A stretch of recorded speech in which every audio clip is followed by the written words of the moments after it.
Bismillah ar-Rahman ar-Rahim. Assalamu alaikum wa rahmatullahi wa barakatuh, chère âme en quête de lumière. Il existe des paroles qui traversent le temps, des mots qui, même après des siècles, gardent leur éclat, leur force, leur douceur. Ce sont les paroles du messager d'Allah. Des paroles qui n'appartiennent pas à une époque, mais à l'éternité. Elles ont apaisé les cœurs brisés de Médine, éclairé les âmes perdues de la Mecque, et aujourd'hui encore, elles continuent de guérir des millions de cœurs fatigués, comme le tien, comme le mien. Quand tout paraît confus, quand les voix du monde deviennent trop bruyantes, il suffit parfois d'un seul mot du prophète pour que tout se calme à l'intérieur. Ces enseignements ne sont pas de simples phrases récitées dans des livres anciens. Ce sont des remèdes vivants transmis par celui qui fut envoyé comme miséricorde pour les mondes. Chaque mot prononcé par lui est une lumière déposée par Allah pour ceux qui cherchent la paix. Et toi qui écoutes ces mots maintenant, peut-être que ton cœur aussi a besoin de cette lumière. Peut-être que tu ressens ce vide que rien ne comble vraiment. Ni la musique, ni les gens, ni les projets, ni les écrans. Peut-être que tu veux juste retrouver un peu de sérénité, un peu de chaleur spirituelle, un peu de sens. Alors, reste avec moi jusqu'à la fin. Parce qu'au bout de ce voyage, une surprise t'attend. Pas une surprise matérielle, mais quelque chose que seul ton cœur pourra comprendre. Une vérité douce, un secret de l'âme. Un rappel qui pourrait bien changer ta manière de regarder ta vie. Avant d'aller plus loin, si ce que tu ressens en écoutant ces mots touche ton cœur, abonne-toi à cette lumière. Oui, abonne-toi. Pas pour des vidéos, mais pour continuer à marcher ensemble vers Allah. Pour recevoir chaque semaine une goutte de lumière qui ravive ton iman. Et si une phrase, une émotion, un verset te parle profondément, écris-le dans les commentaires. Pas pour moi, mais pour que quelqu'un d'autre, quelque part, le lise et en soit touché aussi. Parce que parfois, un simple mot partagé peut être la cause de guidance pour un autre cœur. Et si cette lumière te fait du bien, n'oublie pas de la transmettre. Partage cette vidéo avec ceux que tu aimes, avec ceux qui cherchent encore leur chemin, avec ceux dont le cœur bat mais qui ont oublié pourquoi. Car partager un rappel, c'est semer une graine de lumière dans une autre âme. Tu vois, il y a des instants où les mots ne sont pas juste entendus, ils sont ressentis. Et aujourd'hui, nous allons essayer non pas d'écouter, mais de ressentir les paroles du prophète. Le monde dans lequel nous vivons a besoin de douceur, de sincérité, de retour vers l'essentiel. Nos cœurs sont fatigués d'être trop pleins de tout, et pourtant vides de ce qui compte vraiment. C'est pour cela que nous allons nous arrêter un instant, fermer les yeux du monde et ouvrir les yeux du cœur. Le messager d'Allah nous a laissé 10 joyaux, 10 perles de sagesse, 10 conseils divinement inspirés pour guérir nos âmes. 10 sagesses qui, si tu les écoutes vraiment, peuvent transformer ta vision de la vie, ton rapport à Allah, ton rapport à toi-même. Alors prends une respiration profonde, laisse tes pensées se calmer. Ici, il n'y a ni distraction, ni jugement, ni bruit.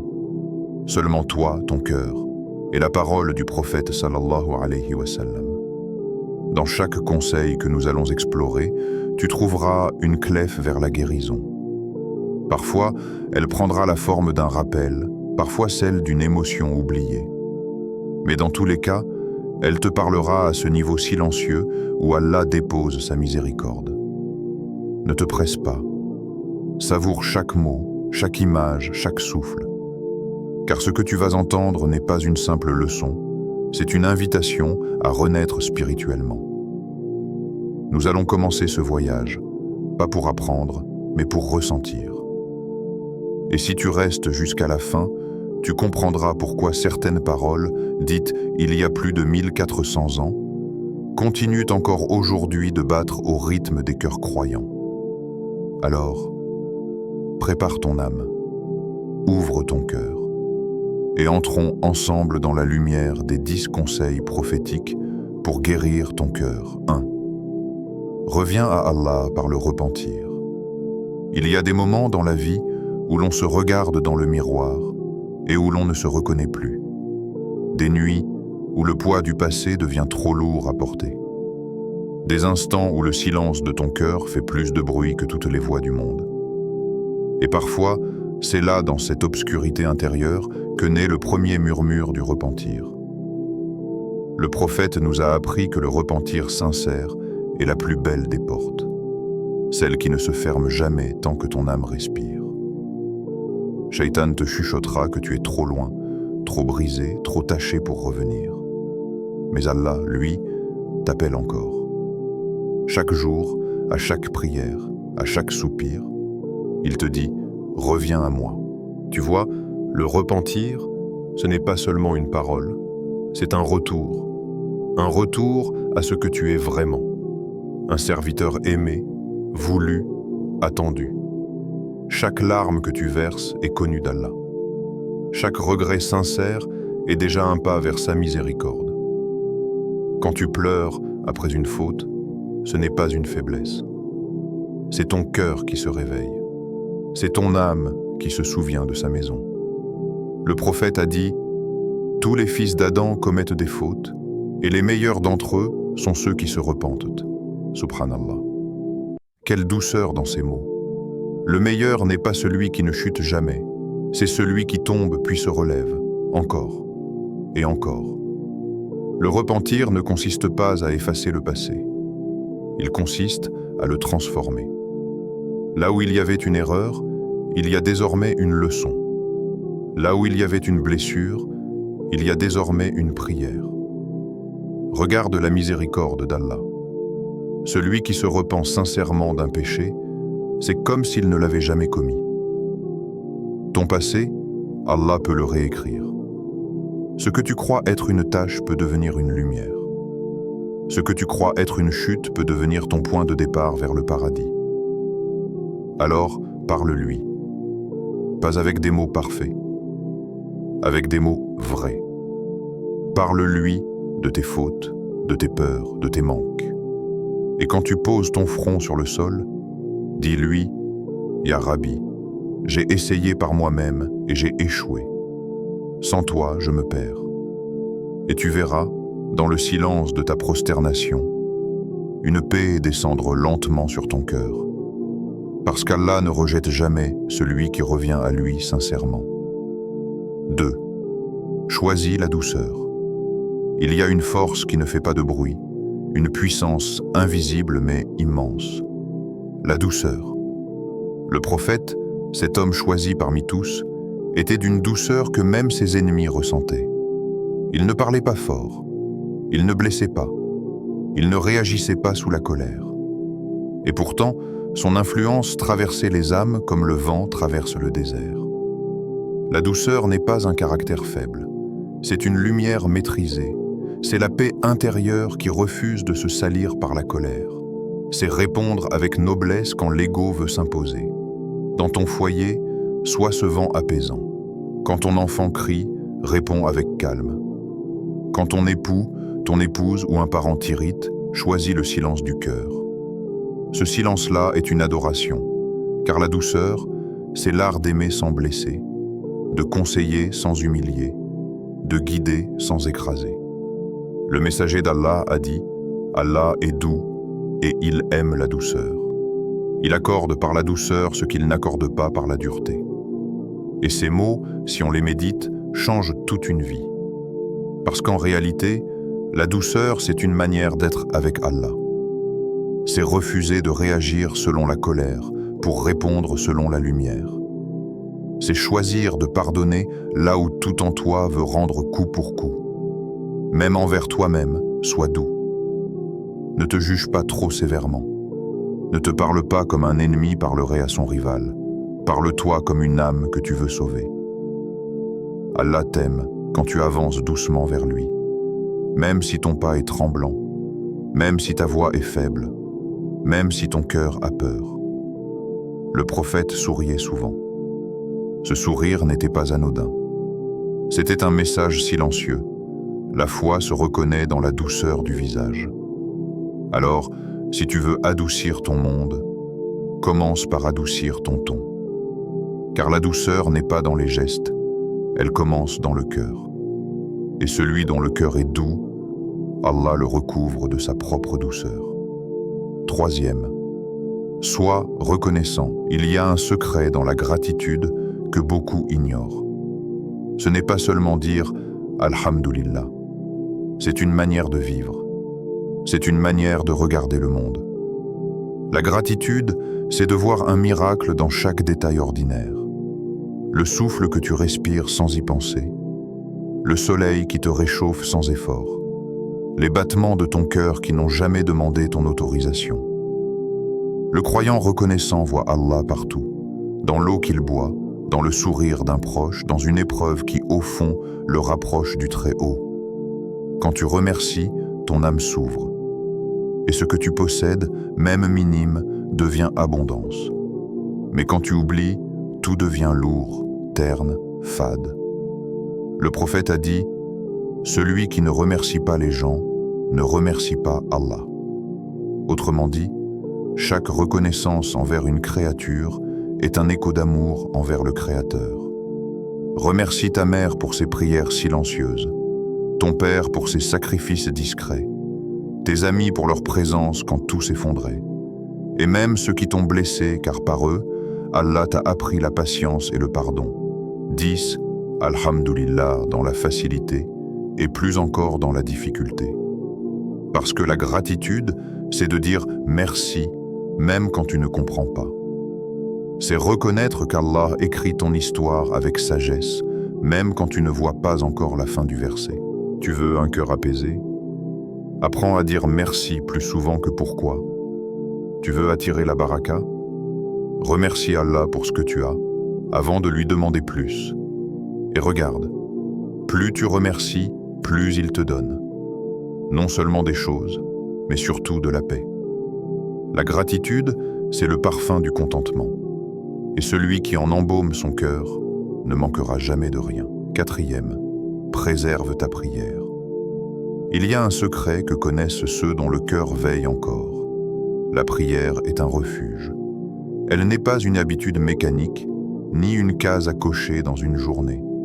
Elle est un souffle de l'âme, une rencontre, un instant suspendu entre la terre et le ciel. Quand tu entends l'appel à la prière, ce n'est pas une obligation qui t'appelle, c'est ton Seigneur. C'est lui qui te dit « Viens me parler, je t'écoute ». Combien de fois cherchons-nous la paix dans ce monde, alors qu'elle nous attend 5 fois par jour, sur un tapis, dans ce simple geste où le front touche la terre? Le prophète disait « Le réconfort de mes yeux se trouve dans la prière. Parce que dans la salate, tout s'aligne. Le corps s'incline, le cœur s'humilie, l'âme s'élève. Quand tu pries vraiment, tu cesses de fuir. Tu te tiens debout devant ton Créateur, et à ce moment-là, toutes les blessures, les inquiétudes, les peurs s'apaisent. La prière, c'est un dialogue. Mais combien prient sans écouter? Combien récitent sans ressentir? Essaye, la prochaine fois, de prier lentement. De sentir chaque mot, chaque verset, chaque prosternation. 10. Allahu Akbar, non pas avec la langue, mais avec le cœur, comme pour dire « Ya Allah, tu es plus grand que mes problèmes, plus grand que mes fautes, plus grand que tout ce qui m'inquiète. » Et quand tu poses ton front sur le sol, dis-toi que tu es au plus proche du ciel. Tu n'es pas en train de fuir le monde, tu es en train de revenir à ta source. Ne vois plus la prière comme une contrainte. Vois-la comme une invitation divine, une preuve d'amour, un rappel que tu n'es jamais seul. Même quand tout semble s'effondrer, tant que tu pries, tu tiens encore à la corde d'Allah. La prière, c'est le fil qui relie la terre au trône. Et tant que tu t'y accroches, rien ne peut vraiment t'abattre. 5. Donne même un peu, imagine-toi marcher dans une ruelle calme, le cœur un peu lourd. Soudain, un inconnu te sourit. Rien d'extraordinaire, juste un sourire sincère. Et pourtant, ce petit geste invisible change ta journée. Ce n'est pas grand-chose, mais il a illuminé ton cœur. C'est ça la charité, une lumière discrète qu'on dépose dans le monde. Le prophète a dit « Chaque jour où le soleil se lève, chaque articulation de ton corps doit donner une aumône. Et cette aumône n'est pas toujours financière. Elle peut être un mot, un service, un silence, plein de bienveillance. Chaque sourire que tu offres, chaque parole douce, chaque fois que tu retiens ta colère, tout cela est sadaka. Donner ne consiste pas à se séparer de ce qu'on possède, mais à partager ce qu'on est. Et la beauté de la charité, c'est qu'elle n'appauvrit jamais. Allah a promis, tout ce que vous dépensez dans le bien, il vous le rendra. Chaque fois que tu donnes, même un peu, tu es en train de planter une graine dans ton akira. Peut-être que cette graine deviendra un arbre immense d'où couleront des ruisseaux de récompense. Le don n'est pas mesuré par la quantité, mais par la sincérité. Il y a des mains qui donnent beaucoup, mais des cœurs absents. Et d'autres qui donnent peu, mais avec tant de pureté qu'Allah les élève parmi les généreux. Le prophète sallallahu alayhi wa sallam était le plus généreux des hommes.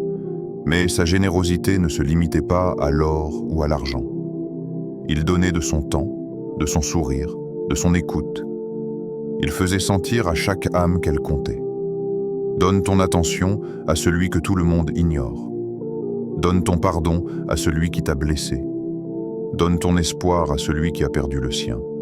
Donne, même un peu, car parfois ce peu devient pour quelqu'un un océan. Et quand tu donnes, ne le fais pas pour être vu.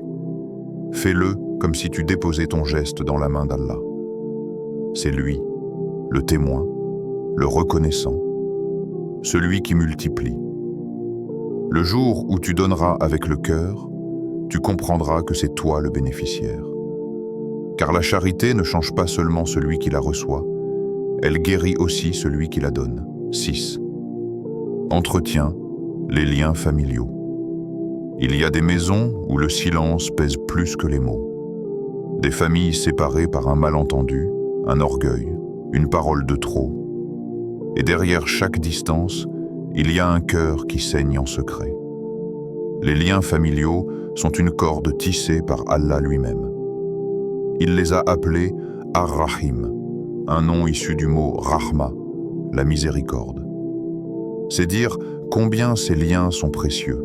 Le prophète a dit « Celui qui désire que sa subsistance soit élargie et sa vie prolongée, qu'il entretienne les liens familiaux. » Subhanallah. Autrement dit, reconnecter avec ta famille n'est pas seulement un acte moral, c'est une cause de bénédiction divine. Tu veux que ta vie s'ouvre? Appelle ton père. Tu veux que ton cœur se calme? Pardonne à ton frère. Tu veux que ta maison respire la paix? Rends visite à ta mère. Ne laisse pas le temps transformer les blessures en murs. Un simple message peut réchauffer des années de froid.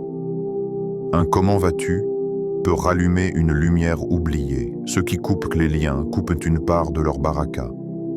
Mais celui qui réunit, même après un long silence, est parmi les bien-aimés d'Allah. Et si tu penses « mais c'est lui qui m'a blessé », pourquoi ce serait à moi de faire le premier pas? Sache que c'est exactement ce que le prophète a décrit. Le vrai lien de parenté n'est pas celui qui rend la visite quand on la lui rend, mais celui qui la maintient quand elle est rompue.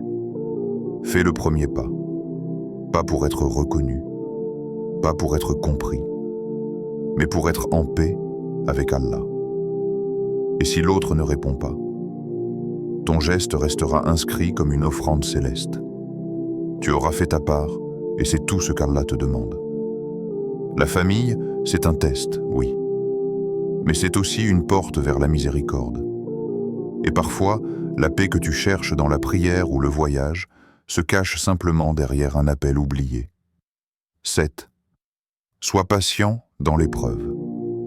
Chaque épreuve a une voix. Elle ne parle pas toujours, mais elle murmure quelque chose à ton cœur. Parfois, c'est la douleur d'une perte, la solitude, la maladie, ou ce sentiment d'injustice qu'on ne peut expliquer. Mais si tu écoutes bien, l'épreuve ne dit pas « je suis contre toi ». Elle dit Je suis là pour te rapprocher d'Allah. Le prophète a dit, quand Allah aime un serviteur, il l'éprouve. Et ces mots, bien que durs à entendre, sont un baume pour celui qui comprend. Ce que tu vis n'est pas un hasard. Ce que tu perds n'est pas une punition.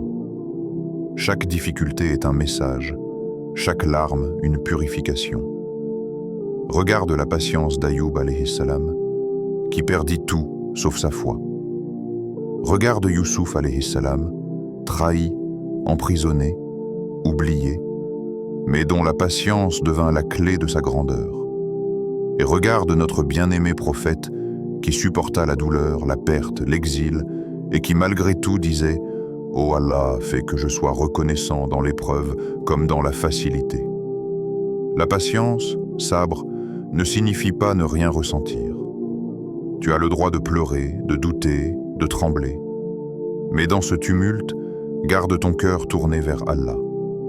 Chaque instant difficile que tu vis efface une faute. Chaque nuit de chagrin t'élève d'un degré.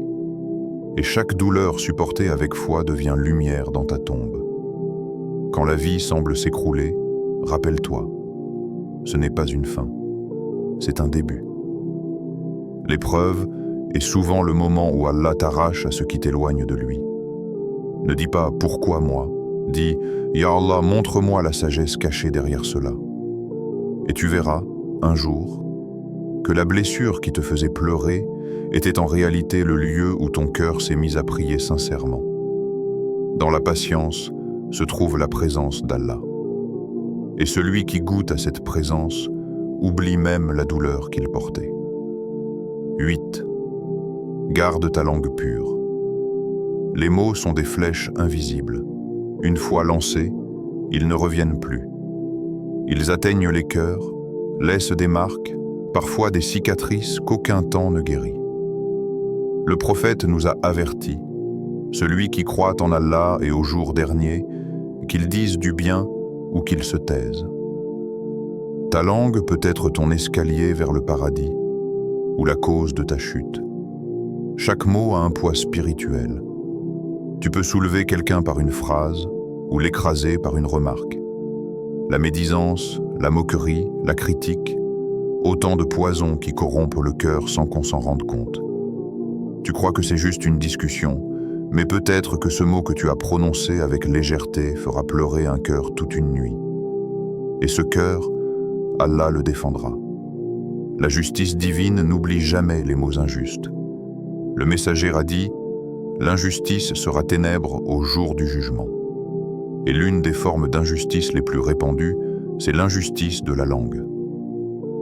Tu veux préserver tes bonnes actions? Protège ta parole. Parce qu'un mot blessant peut détruire des années d'adoration. Avant de parler, demande-toi, ce mot apporte-t-il de la lumière ou de l'obscurité? Est-ce qu'Allah aimerait l'entendre sortir de ma bouche? La langue est un miroir du cœur. Si ton cœur est pur, tes mots le seront aussi. Mais si tu laisses ton cœur s'assombrir, ta langue deviendra une arme contre toi-même. Alors apprends à parler avec conscience. Apprends à te taire quand tu n'es pas certain. Apprends à écouter plus qu'à répondre. Il y a une beauté rare dans le silence. Il protège la foi, il préserve la paix, il nourrit la sagesse. Les anciens disaient « Combien de fois ai-je regretté mes paroles, mais jamais mon silence ?» Et si tu veux que ta parole soit bénie, utilise-la pour invoquer, pour encourager, pour rappeler Allah.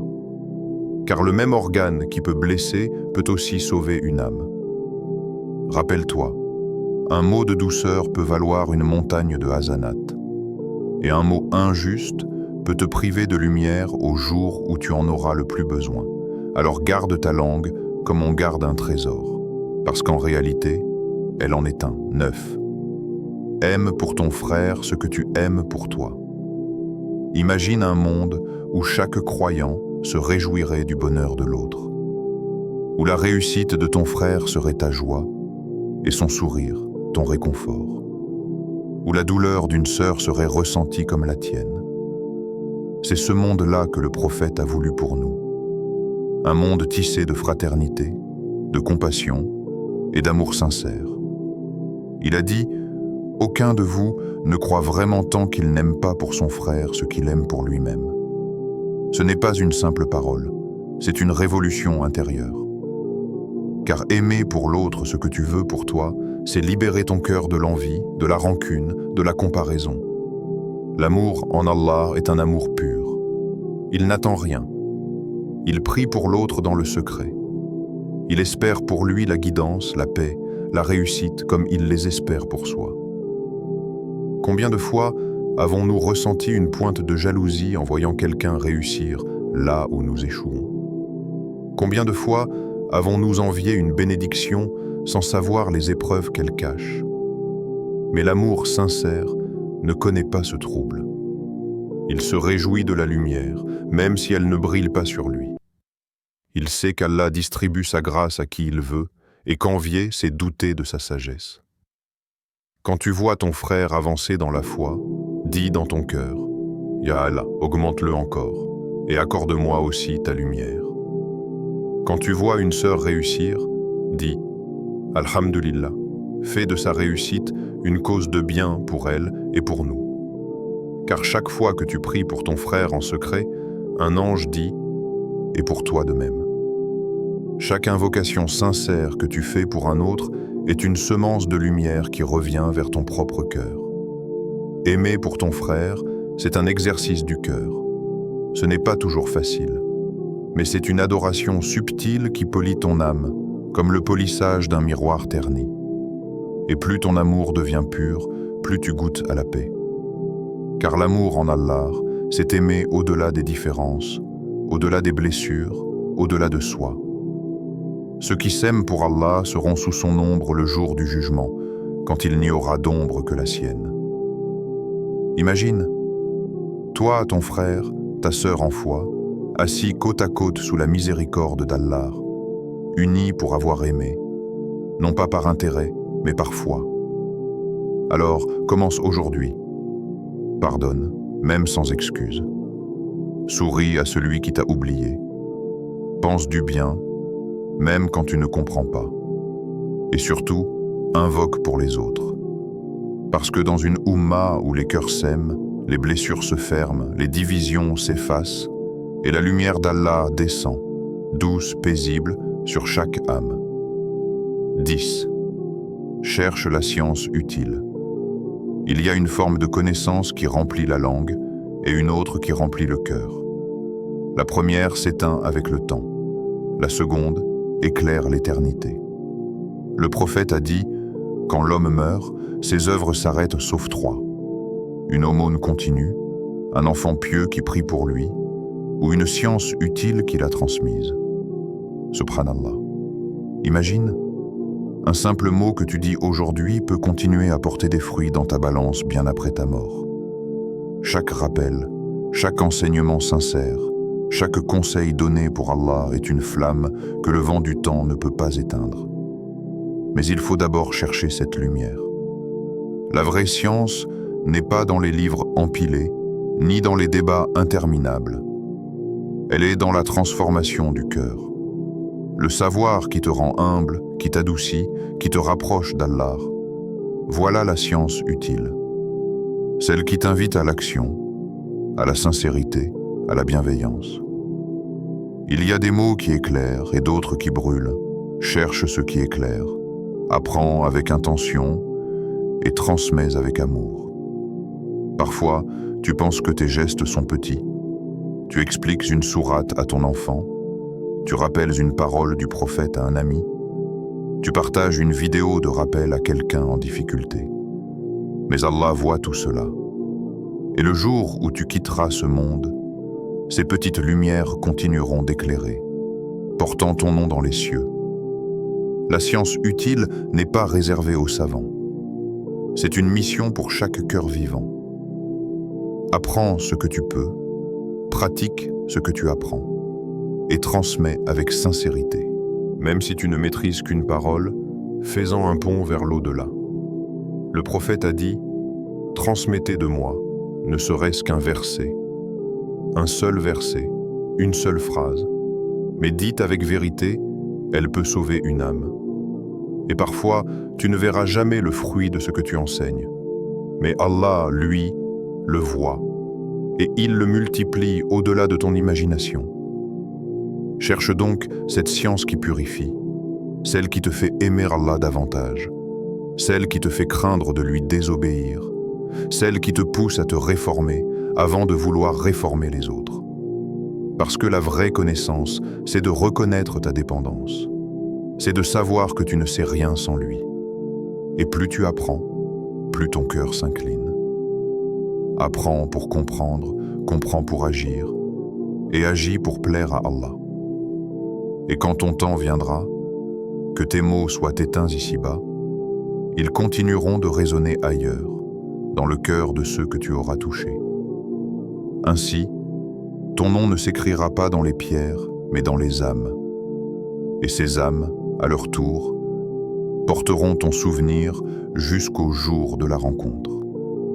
Tu viens d'écouter 10 joyaux, 10 souffles, 10 lumières, 10 sagesses tirées de la parole du prophète, chacune comme une clé ouvrant une porte vers Allah.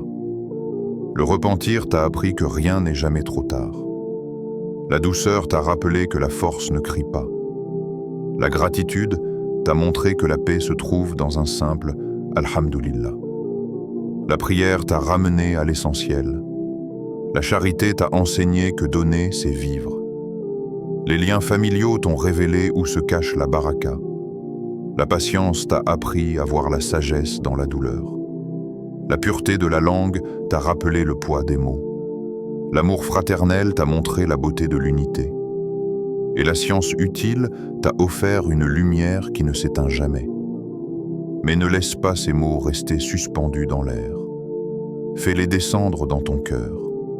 Laisse-les vivre dans tes gestes, dans ta manière d'aimer, de prier, de pardonner. Ce que tu viens d'entendre n'est pas un rappel parmi d'autres.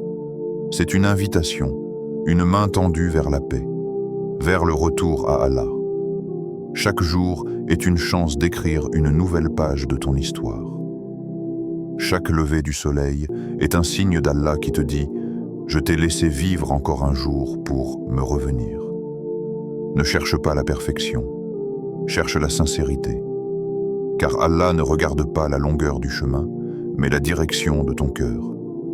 Et si ton pas est sincère, même petit, Allah le fera grandir. Alors, ferme les yeux un instant, respire profondément et dis dans ton cœur « Ya Allah, purifie mon cœur, éclaire ma vie et fais de moi une lumière parmi tes lumières. Ô Seigneur, fais que ces sagesses soient pour nous des clés de miséricorde, des remèdes contre la dureté et des causes de ton agrément. Remplis nos cœurs de gratitude, nos langues de douceur et nos âmes de patience. Accorde à chacun de nous le bonheur d'aimer pour toi et la force d'apprendre pour toi. Et le jour où nous te rencontrerons, fais que ces paroles soient des témoins en notre faveur et non contre nous. Amen.